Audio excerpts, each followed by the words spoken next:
Sports fans, LT Willis, TD Sports TV1. Man, the Lord has blessed me to be here today at St. Bernard to talk to the legend, Coach Jim Herrick, former coach of the UCLA Bruins. Coach, first of all, I'm a jumpstart. Let's talk about your Lady Bruins. Let's talk about them. What's it like to see these young ladies get their second title? I've known Corey Close and her assistant, Pam Walker. Pam Walker was there when I was there. But to see Corey do what she did this year, it's absolutely spectacular. I'm so happy for her. But more importantly, she's good at her craft. She worked at it. She made herself a very outstanding basketball coach, and she's to be applauded for her exploits. To win a national championship is very difficult. When you got Gino in there in South Carolina, and Texas. I mean, those schools have been up there year after year, and she snuck in there and got it done, and I'm so happy for her.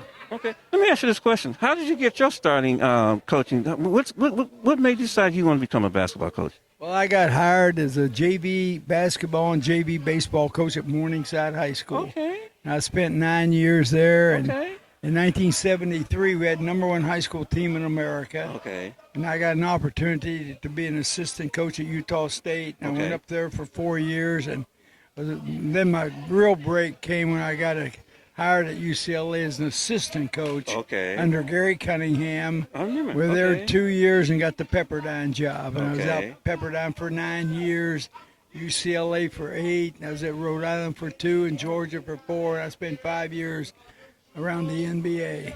Winning championships, you got to have a little luck with players being healthy and then peaking at the right time. Is that a good assessment?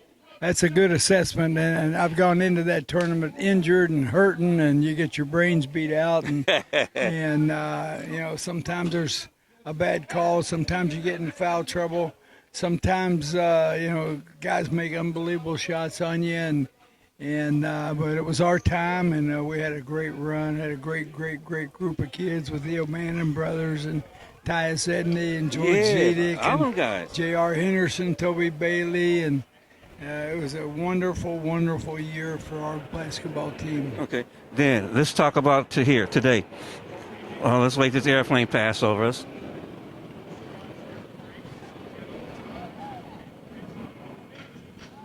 Okay, he was honored today by Ken Miller in a collision.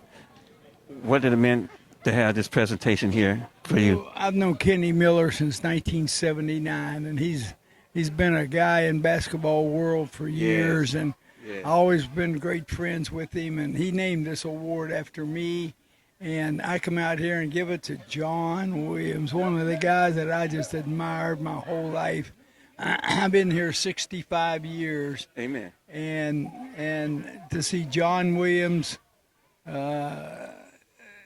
was a kind of a thrill for me. He was a beast in high school. Yes, sir. He was one of the best players to ever come out of Southern California. And to see him today, it's kind of a thrill. We had our boy Dwayne Poley, the City Player of the Year here. Yes, sir. He was a 2-time MVP of the West Coast Conference for me at Pepperdine. Yes, he was. He was awesome. And graduated from college and teaching school now. How about that? And I'm probably more proud of that than anything. But to see John here, John was a great player. But more importantly, John's one of the great human beings I've ever met. Yes, sir. Just a great young guy. And he's got some health problems, and I hope he can pray he can overcome those. Amen. And get back on his feet and do what he does best, contribute to society. Okay, and my last question, what is your fondest memory of being a coach here in Southern California, something that you would never forget? I tell you what I'll never forget is we're in the second round of the NCAA tournament in Boise, Idaho, and Missouri's just scored and put us down 1 with 4.8 seconds to go. And they're 5 guys way down at the other end of the basket. I see all 5 of them call timeout, and they all turned, and they riveted 10 eyeballs right through my heart, just looking right at me, walking back towards me. I'll never forget that. That's a defining moment in my coaching career. but we got out of it and went on and won. But, boy, that was a moment I'll never forget. Like, they need you, Coach. And really, to me, it signifies what coaching's all about. Okay. Going down the stretch of the game, we made a three-point play, and all 5 guys met at the foul line and hugged each other. Amen. That's one of my proudest moments in Amen. coaching, watching those guys Amen. enjoy each other. And that's what I told the players playing in this game, Kenny Miller's Collision, CIF City All-Stars, be a good teammate. Support each other, Absolutely. help each other, love each other, Absolutely. help each other on offense, help each other on defense. Yes. And if you do and you're a good teammate, then you go to bed at night and sleep good. And, well, our guys were great teammates, but seeing them come together at the foul line in a meaningful moment in a national championship game and hug each other, oh, God, I get cold thrills. I got a picture of it on my phone. I just keep it all the time because that's one of my proudest moments in coaching.